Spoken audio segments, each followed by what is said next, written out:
TimeTracker Customers Area Basic.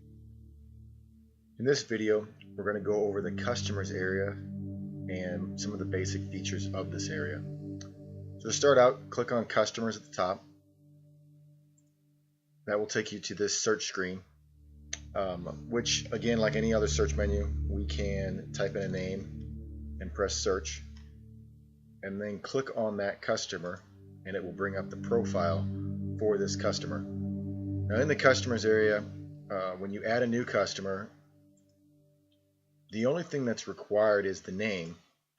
But something that's very, very important in this area is this TimeTracker ID, or what you'll see referred to as a customer ID, or possibly even shortened down to just a TT ID, like that.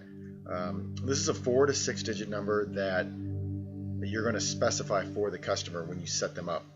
If a customer does not have this number, which is possible, you can add customers and leave the customer ID off, then no one will be able to clock in via the telephone system to this customer, meaning you're just adding someone in just to add them in here.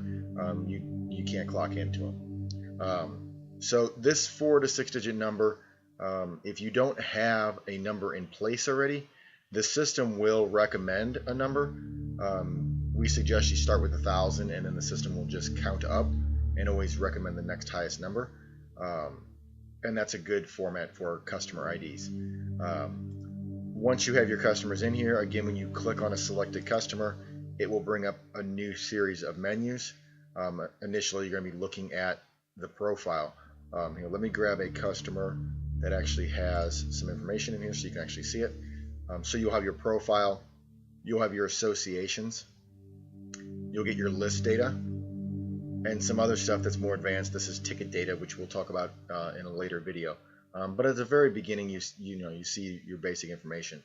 Just as like in the employees, when you click on Edit Profile, it will pull up a form that you can edit this information.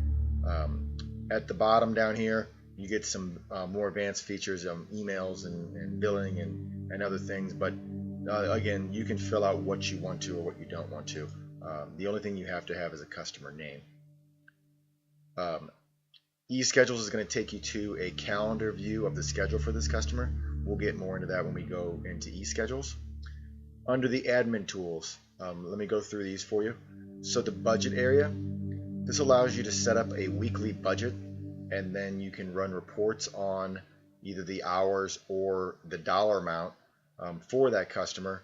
You'll run these reports under the TimeTracker area, and we'll get into that in our TimeTracker area videos.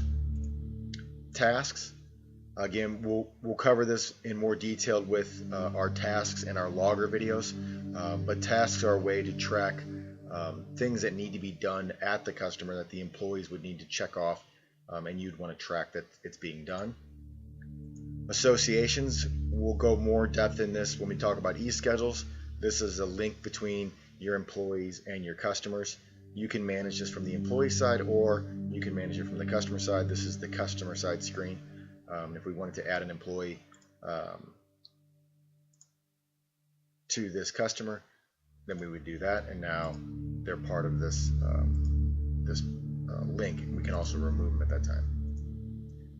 List data, just like the employee, is just a short, quick note. A good way to save some, maybe a lockbox combination or a door code or alarm code, or just any small piece of information you want to save about this customer that your employees can have access. This is something that the employees can get from a different area that we'll show you when we talk about our groups areas. If you need to change your customer ID or your TimeTracker ID for this customer, you can do that after it's been set up. You can only use the number once per customer. So if for some reason you need to change it, you can do that after the fact. This area is very, very important. TimeTracker settings. You'll be in this area. It's needed for when you set up caller ID. This is how you would turn on caller ID blocking. We'll go into that in a little bit more detail in our caller ID video, because that is kind of in depth and very important. I would advise watching that video very, very soon after you watch this. No-show alerts. This is if you're using e-schedules, and this will be on our advanced e-schedules video.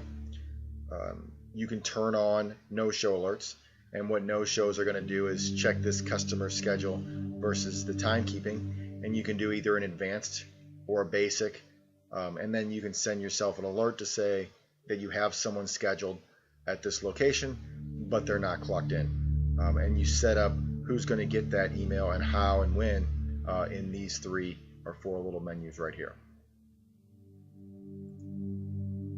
Caller ID, like I said, we'll go into more depth in this, and it's got its own video because it can be a little confusing at times, but this is a very quick way to get into it. Is you search for the customer, and then you can add in the caller IDs for that customer. So for this particular location, you can see a couple of numbers and that they have auto login set to yes.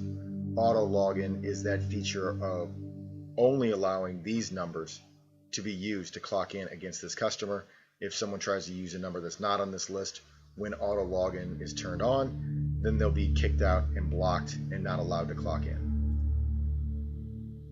Geofencing, this is again is a little bit more advanced, and will have its own video for how to set geofencing up. If you're allowing your employees to use their mobile app to clock in against this customer, then you have the ability to turn geofencing on, which means you can map the address that you put on the customer's profile, and you can turn it on, and if they're not within a certain range of this customer's address, then it won't allow them to clock in. And the final thing on this admin tools is your document center. Again, we'll have a video that you can watch specifically on Document Center that will talk about this. You can tie documents to the specific customer, so they're only viewable from the customer side. You know, if you had some sort of a manual or something that was specific for this location, then you could add it in, and this would be one way to get to it and edit it and view it. You can also do that from the Document Center. So that's the basics on customers. Again, we'll have a more advanced one, a lot of specific videos on those different tasks, caller IDs, those kind of features that you are encouraged to watch. All right, thanks a lot.